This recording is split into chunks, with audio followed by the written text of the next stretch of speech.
Hello everyone, welcome to ER studies zone. நம்ம வந்து இப்போ தமிழ் தொடர் பார்ட் 42 பார்க்க போகிறோம். எதை பற்றி பார்க்க போகிறோம்னா திருவிளையாடல் புராணம். சரியா? திருவிளையாடல் புராணம் பற்றி சொல்லணும்னா அதோட ஆசிரியர் வந்து பரஞ்சோதி முனிவர். புராணம் என்றால் என்னென்னா பழமையான வரலாறுன்னு பொருள். சரியா? அப்போ இது வந்து ஒரு பழமையான வரலாறு போடுற ஒரு செயல் பகுதியாக தான் இருக்கும்.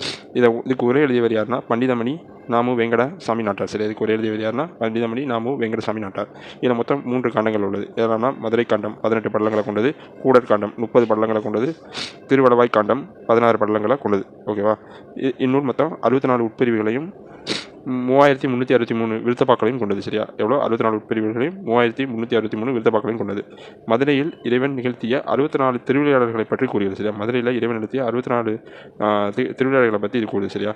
இது எங்கே அரங்கேற்றப்பட்டதுன்னா மதுரை சிவபெருமான் திருக்கோவிலின் எதிரே உள்ள 6 கால் பீடத்தில் வந்து இது வந்து வடமொழி தென்மொழி புலவர் யாவரும் போற்றும் வகையில் வந்து அரங்கேற்றப்பட்டது. சரியா? வடமொழி தென்மொழி புலவர்கள் எல்லாரும் போற்ற வகையில் வந்து இது வந்து அரங்கேற்றப்பட்டது. தமிழ் புலவர்கள் இறைவனுக்கும் தமிழுக்கும் உள்ள பிணைப்பை உறுதிப்படுத்த இயற்றிய நூல்களுள் இதுவும் ஒன்று. சரியா? தமிழுக்கும் இறைவனுக்கும் உள்ள பிணைப்பை அதாவது உறுதிப்படுத்த இயற்றப்பட்ட நூலில் வந்து இதுவும் ஒன்று அப்படின்னு வந்து சொல்லுவாங்க. ஓகேவா? தேங்க்யூ.